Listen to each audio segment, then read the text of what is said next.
façon générale, c'est que tout doit être dit. Qu'est-ce que j'entends par tout? Tout ce qui peut nuire au couple dans le futur si l'un des deux ne le sait pas, et il le saura par une tierce personne, ou ce qui peut avoir une répercussion sur les enfants, sur la progéniture, et ainsi de suite, telle une maladie.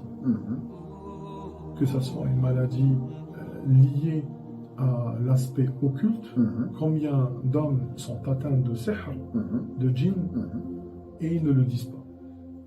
Combien de femmes est atteinte de sorcellerie ou de djinn et elle ne le dit pas. Donc là, on joue carte sur table. Carte sur table, obligé, c'est le but. On n'a pas le temps, on est en train de parler, tu dois être honnête avec moi. Pourquoi je dis de façon générale? Parce que de façon générale, le croyant est honnête. Man rashana, falaysa minna. Celui qui triche ne fait pas partie de nous. Donc la femme, elle doit dire qui elle est, d'où elle vient. Et l'homme, il doit dire qui il est et d'où il vient. Si elle a une maladie ou il a une maladie physique, il dit. Si elle a subi des opérations, des interventions, il dit. Et il pense que ça peut être susceptible d'avoir un impact sur leur futur. Si ça n'aura pas d'impact sur le futur, un jour je me suis cassé le bras, ça n'a pas de répercussion sur mon mariage, je ne vais pas tout raconter.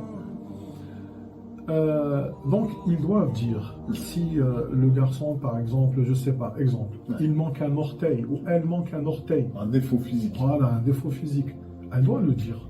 Elle dit pas ah non, ça c'est rien, il doit voir le cœur et il doit voir ce que je peux lui donner et tout. Non, tout le monde peut donner ou peut prétendre donner, et d'ailleurs du don, et qu'il fallait que tu sois honnête avec lui.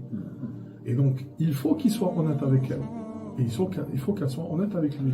Et ça, enfin, parce que là, effectivement, on joue carte sur table sur qui on est, comment on est, ce qu'on aime, ce qu'on n'aime pas, ce qui est rédhibitoire.